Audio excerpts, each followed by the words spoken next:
Not the best break-off shot from Ding.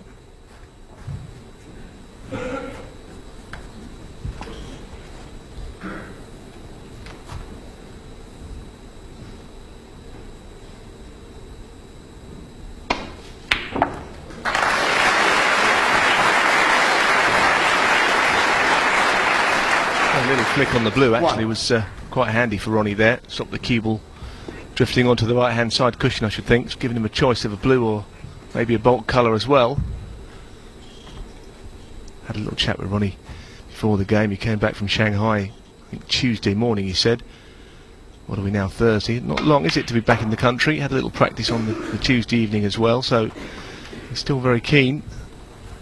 Quite a long way, and to have been in China for quite some time, it certainly would take it out of a snooker player.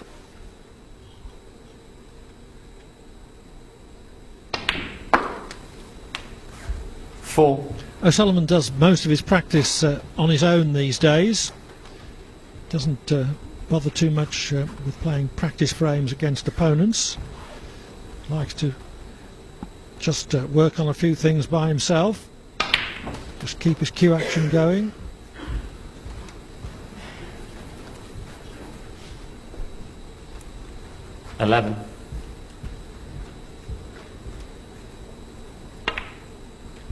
Just carrying on from that point, Clive, of Ronnie coming back from China, travelling back. We must never forget that the overseas players make these journeys all the time to get over here, and it's always tougher for those players like Ding and many other players on the tour that play overseas or based overseas originally.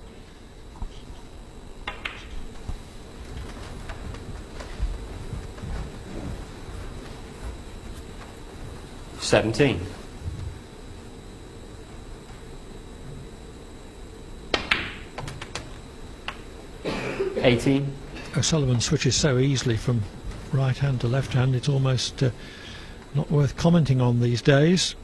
But he let the cue ball get a little bit low from that red. Yeah, that's not too bad. I mean, he's got a red to the right corner, but I tell you, if he pots it, he'll be spreading the other reds all over the place, I should think. It's a thin red that he's trying to cut back in. Can't avoid crashing the reds open. So on that basis, it's not an easy pot, and of course you can never be quite sure where the cue ball's going to finish. Well, you see, that really is played so well. There's no element of luck in that. He played that very skillfully indeed, I tell you. It was not an easy shot. Those precision cannons around the pack are such a hallmark of O'Sullivan's game. I mean, you've seen other players, they just try and pot the red at speed, smash open the reds and just see what happened, really. Not Ronnie. He had a plan.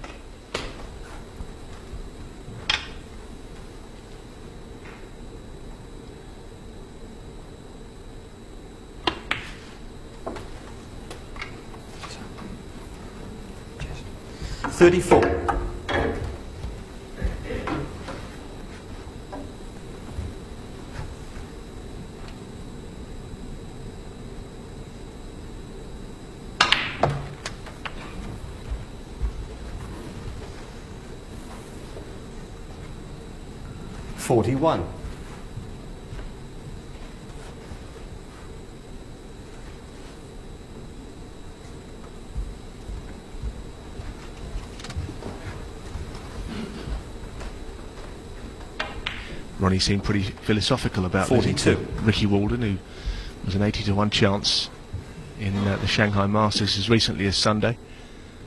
Just saying that his opponent's a really good player. We were not surprised that he's eventually won a tournament. And it was a tight match, 10-8, and although O'Sullivan didn't play to quite his best, it has to be said that as good as he is, he can't do it all day, every day. And Walden did rise to his great chance to win his first major title. 49. But Ronnie has been quite effective since he missed a couple of balls early in the first frame of this match. Certainly a nice clearance, and now this from Ding's break-off shot, which was slightly weak, but it 56. The opening red wasn't exactly hanging over the pocket. 57.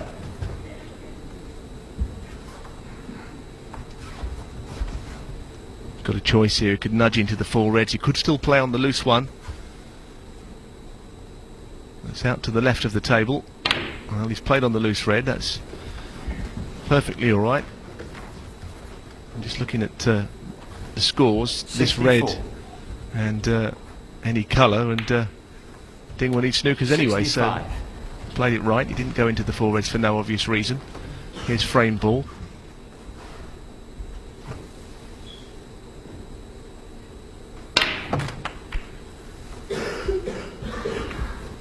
You knew nothing about that cannon. On the other hand, he was a bit unlucky not to develop a red out of the bunch. 73.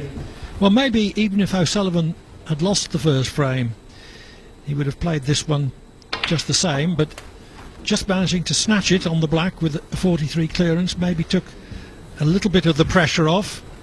76. And he does need to win this match. 77. Having come here tonight with a record of 1 draw, 1 defeat. Yeah, it's been a beautiful break actually, hasn't it? I mean, just the way that he shaped it. Okay, a little lucky about 84. 3 shots ago with the cannon, but nothing else has really been 85. a chance.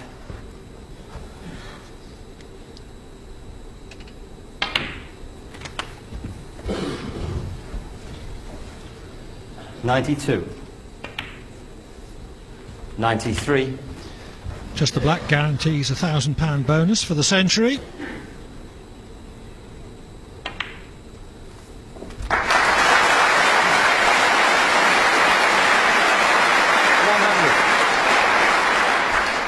Well, anyone that's ever played snooker will know that making 100 break is very, very difficult indeed. Well, he's made it look ridiculously easy once again there. 107. Brilliant shot. 109. Buzzing around the table. 112. Certainly boosted by winning that first frame in the way that he did. 116. Still just under 8 minutes for the break, which looks like developing into a total clearance. Yeah, I think we saw Steve Davis rolling off 2 cushions into the back of the reds off his break-off shot in one of his matches in the Premier League, maybe his previous match. And maybe Ding should have tried that because he left the red on and that was his last shot. 147. Screw on the left-hand side, holds the cue ball off the 2 cushions. And there's a beautiful total clearance of 134. So the black ball win and the total clearance takes O'Sullivan out to a 2-0 lead.